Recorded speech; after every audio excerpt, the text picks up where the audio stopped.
একটা কথা বলি, আমার কথাই আমি বলি। আমার একটা সময় অনেক রাগ ছিল, খুব খুব পরিমাণে রেগে যেতাম, যে কোনো কিছুতেই রেগে যেতাম। আর বদমেজাজ এবং জেদ দুটোই, তিনটে জিনিস আমার খুব আছে। মানে তার মধ্যে এখন রাগটা অনেক কমে গেছে, বাট জেদটা আর বদমেজাজটা অনেকটাই আছে, আর রাগটা 70% কমে গেছে। তো যতই আমার রাগ থাক, জেদ থাক আর বদমেজাজ থাক, তবুও কিন্তু কারোর সাথে বেইমানি করি না। সেটা বন্ধুত্বের সম্পর্কে বলো, বা নিজের ফ্যামিলি, নিজের রিলেটিভ, বা ভালোবাসা, যাই বলো না কেন, যে কোনো সম্পর্কেই কিন্তু বেইমান থাকেই। তো আমার প্রত্যেকটা ভিডিওতে তোমরা একটা জিনিস শিখবে, যে বেইমানের কোনো স্থান দিতে নেই। সেটা তোমার যে রিলেশনেরই হোক, সে বন্ধু হোক।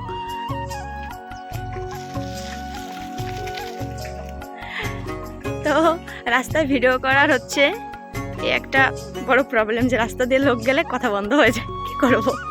তো যাই হোক, যেটা বলছিলাম, যে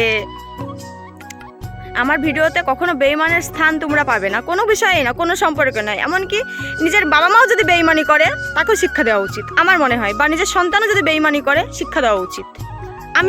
আমি আমার পার্সোনাল ওপিনিয়ন থেকে বলছি। আর একটা কথা মাথায় রেখো, অন্যায় যে করে আর অন্যায় যে সয়ে, দুজনেই সমান পাপী। তো বেইমানের কোনো স্থান কখনো, আমি বলবো যে বেইমানদেরকে সুযোগ দিলে সুযোগ পাবে। একবার বেইমানি বুঝে গেছো যে এটা এ বেইমান, বাস তার থেকে দূরে থাকো।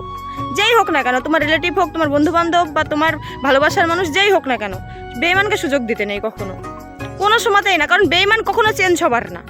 সে নিজে যদি নিজের কোনো কিছুতে প্রবলেমে ঠকবে, তবেই সে চেঞ্জ হবে। তুমি কান্না করে, পা ধরে, হাত কেটে, পা কেটে মরতে গিয়েও তারে তুমি চেঞ্জ করতে পারবে না, যেটা বাস্তব কথা একদম, ঠিক আছে। আর আমার নিজের জীবনে আমি কারোর সাথে না কোনো বেইমানি করব, আর না কোনো বেইমানের স্থান হবে, সেটা যে কোনো সম্পর্কেই হোক না কেন। এমন নয় যে তোমাদের শুধু গার্লফ্রেন্ড বয়ফ্রেন্ডের কথাই বলছি, না, যে কোনো সম্পর্কেই। তো এটা মাথায় রেখে যে চলবে, সে অবশ্যই মানে লাইফে হ্যাপি থাকবে।